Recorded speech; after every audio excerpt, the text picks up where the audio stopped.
we cannot do it all ourselves. We are not meant to do it all ourselves. It really does take a village, and you need help.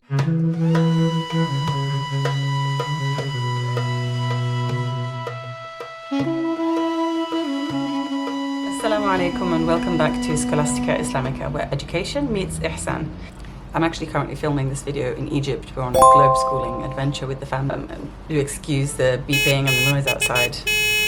Today I'm going to do something a little bit different with you, and I've prepared myself a cup of tea because I am ready for a bit of a heart-to-heart. As a home educating parent, it's something that I've come across so many times. It's something that I talk about a lot with other parents and other homeschoolers, other mothers, other, just other Muslims generally, which is this idea of trying to do it all, of, this individualistic view of life. One of the things that we struggle with as home educators, as parents, is the overwhelming pressure, so many things to do. And I think a lot of this stems from the idea of individualism, is that we as a single person or as a nuclear family are responsible for managing, our own life and our own achievements, our own goals, and then by extension, then our children's achievements, our children's progress in life. And I just wanted to unpack that a little bit. So many parents experience burnout. The thing that I've learned from 10 plus years of being a parent is that we cannot do it all ourselves. We are not meant to do it all ourselves. Right? It's completely unfair and overwhelming to be expected to manage all of the requirements of, raising a child. It really does take a village, and you need help.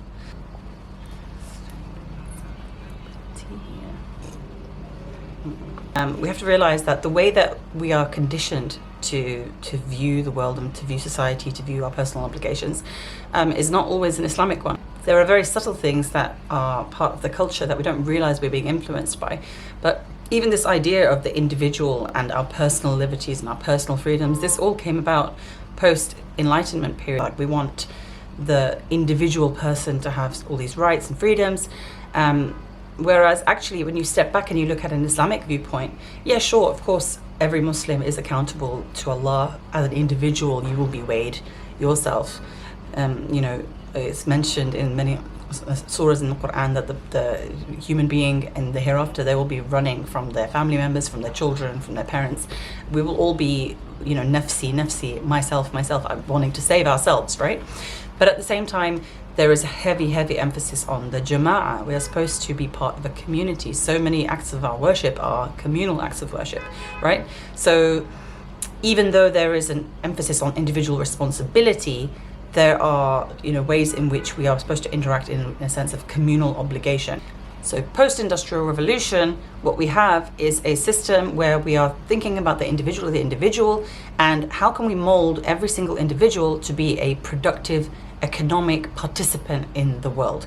So we can create factory workers who will go and be productive and contribute to the economy. And that's really how the modern education system has arisen. There isn't so much of an emphasis on a holistic view of the human being, a holistic view of society in general, but more, let's just craft each individual person into being an economically active member of the society. And if each individual is pursuing their liberty and happiness, as long as no one's really encroaching on their liberty and happiness of another person, on a societal level, it should all work out. But as we are seeing, that really isn't the case. There are so many societal problems, huge political instability, problems that arise when we focus too much on the individual as opposed to a more holistic, God-centered view of what society is supposed to look like. So what does all of this mean for us now? Well, our educational systems, especially in the West, are so much focused on individual success and individual outcomes. Let's look at test scores, let's look at job readiness, and trying to get every individual to climb this ladder, this never-ending, what some would call the rat race, right? So once you finish school, okay, try and get the best grades in school so that you can go to university, and then try to get the best grades at university so that you can get the best job, and then try to get the best job so that you can then climb that ladder of individual success. And when you do that, that deprives us of communally developing, of developing as a society. We don't look at the holistic success of societies, of individuals, of children growing into their communities and taking part in their communities and really thriving as individuals as part of a communal structure. This idea of boxing children into, classrooms of all the same age children and focusing just on knowledge acquisition and being able to regurgitate information is not how children learn best. In fact, when we look at the history of humankind, of us having been part of hunter-gatherer societies, you would commonly find that children from the cradle up until adulthood would have had many different caregivers, right? Not just in terms of, a tiny toddler being looked after, being breastfed, being changed and educated, but all the way through, when children are learning about the world or learning about society, there would be a dozen people who'd be involved in that rearing that child, in initiating them into the forms of work, into the forms of worship, into the forms of social bonds and cohesion, so that they are really being brought up by a village. We all know this. It takes a village to raise a child, right? We say it, but how much do we actually enact that in our lives? And as a home educator, I have personally struggled with loneliness, with isolation, with feeling, how can I do all of this? I can't do it all. I can't be everything to my children. I can't be everything to my spouse. My spouse can't be everything to me. And I'm addressing this particularly to the mothers out there, because I know that a lot of you watching are mothers. I'm a mother, and I know the pressures that you are under. We live in a day and age that tells mothers they need to be it all, do it all, girl boss, right? You need to be the great mother. I'm avoiding using the word perfect, right? Because there's enough telling us, okay, you don't have to be a perfect mother, but even pushing you to be a great mother, a great employee, a great business owner, spouse and in-law and daughter and whatever it is, it's too much. There is so much to do, and it is absolutely overwhelming. And there is so much burnout, there's so much mental health struggle. We talk about postnatal depression. Well, it's not a surprise. It's not that there's suddenly a huge increase in, hormonal imbalances in the brain. It's that we are really not living the way we are supposed to. I was once cooking in the kitchen, and my hands were covered in flour. And at the same time, I was baby wearing, and I had a baby on my back. And my 3-year-old was saying, "Mama, I need the toilet." And I remember thinking to myself, this is not right. It shouldn't be the case that the woman who is already taking care of a child and is preparing meals should then have to go and deal with toileting another child. There's something wrong in this setup. And it's not like I'm trying to shirk responsibility, okay? I know that there's a lot of hard work that needs to be done as a parent to take care of a home, to take care of a family. But what I'm saying is, in traditional societies, you would have had a jama'ah, a community of people who came together to work together so that people are not isolated, people are not lonely, people are not overworked. But we just don't live like this anymore.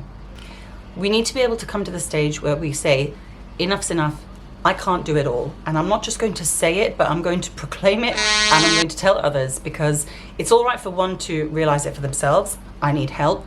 I'm going to ask for help. But there are others, countless others, who are suffering in silence, thinking that they need to do it all, thinking, oh, our parents' generation did it all, so I have to suffer in the same way. And that should not be the case. Especially when it comes to home education, if you've taken the decision to homeschool your kids, you have taken on an even greater degree of responsibility for your children. And the risk of burnout, the risk of isolation is even greater. You don't have the daily interactions with other school mums at the gate, where you can just have a bit of banter, have a bit of time when the kids are at school, you have a bit of quiet to yourself, you can get on with tasks uninterrupted.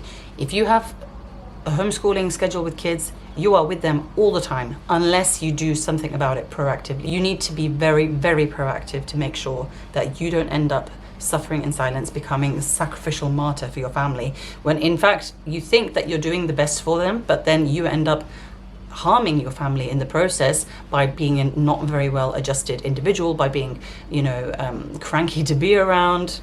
The cranky might be an understatement. You really need to think about the way that you're homeschooling and whether it is sustainable for you and your family. I have been there. I've been through those feelings of frustration, isolation, loneliness, trying to manage it all, trying to do it all, piling on more onto yourself than you really can bear. And doing that for long enough can lead to really bad consequences for your family. At the least, it will be frustration and cattiness. Maybe you and your spouse are bickering and the kids are picking up bad habits and there's bad vibes. To at the more severe end, clinical depression, anxiety, disease, divorce, all sorts of problems can arise when families don't live well.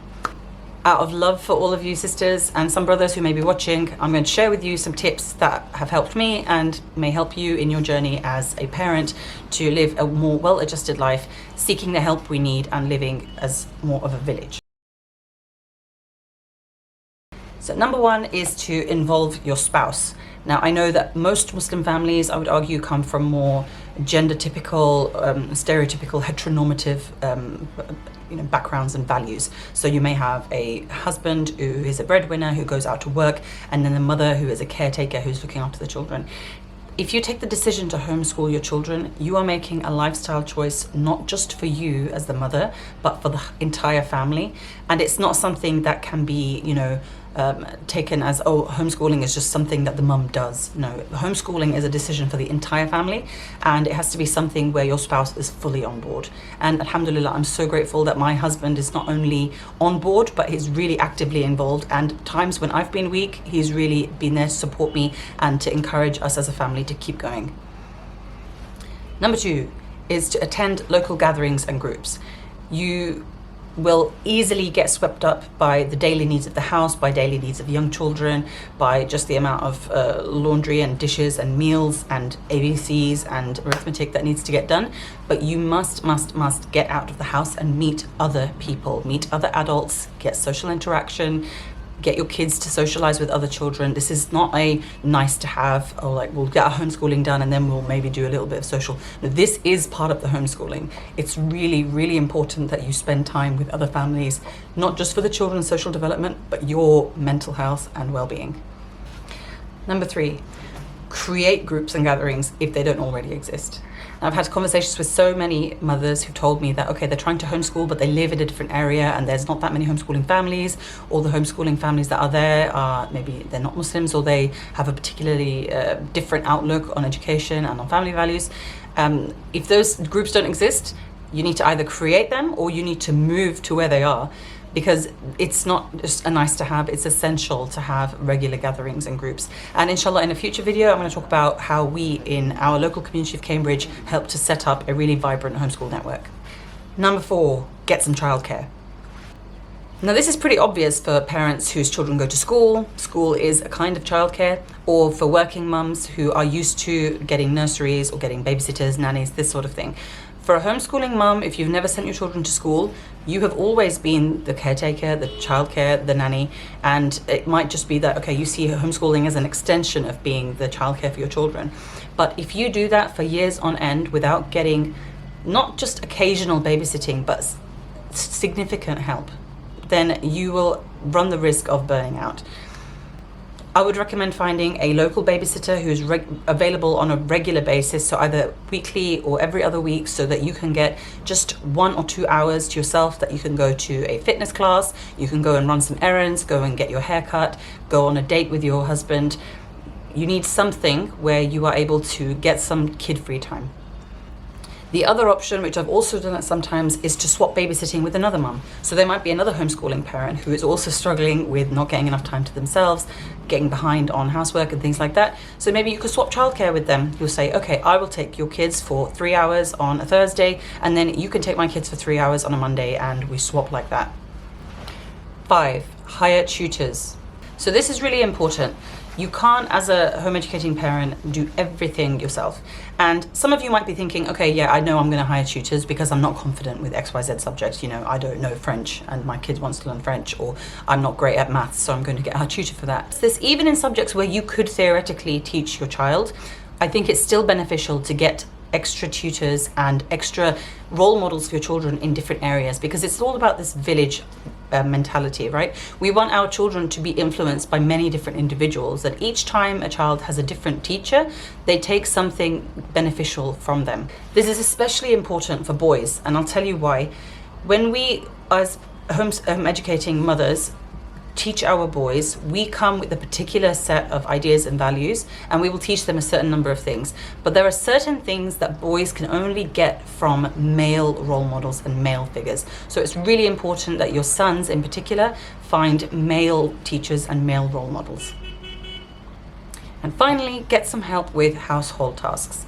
Now, this is something that I know a lot of you will say, I can't afford it, this or that, but actually having just 1 hour a week or 2 hours a week of help from outside makes all the difference. It can be something from as simple as, I don't go to the supermarket for my groceries, I have them delivered to my house. That is 1 hour of work, of labor that you've saved yourself from going to the supermarket. Another thing might be that there is an ironing service, or you have a cleaner who comes to your house for 1 hour a week just to do the bathrooms, for example. Every little helps, and having just a little bit more wiggle room in your life will just help to ease the pressure on you as a parent, because trying to do it all, trying to maintain a home by yourself in a nuclear family, trying to raise children, trying to educate your children, it adds up. It's a huge responsibility, and you have to weigh up the pros and cons of getting certain help and the costs and the benefits of all these different things that we engage in. So finally, this is a message to all of the mothers and caregivers out there. You do not have to do it all.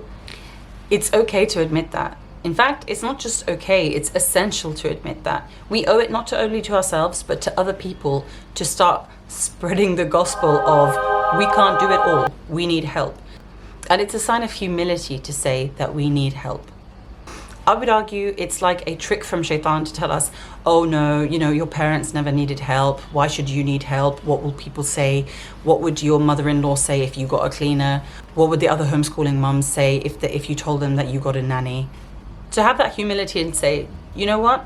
Societal expectations are unreasonable and I can't do it all. I'm going to admit that. I'm going to hold my head high and say, I'm doing the best I can, and I don't want to burn out. I don't want to be a angry, cranky, unwell mother because of these decisions I'm making, which are harming myself. We need to realize that not just in terms of running our households, but in raising our children, we need to lean into one another, to come together as a community, to say, I need your support and I need your input into raising my children. I need your advice. And that jama'ah, which is what Allah subhanahu wa ta'ala describes our community as being. If you found this video helpful, please don't forget to like, subscribe and share it with others. Together we can create the change we want to see for ourselves and our children. Assalamu Alaikum.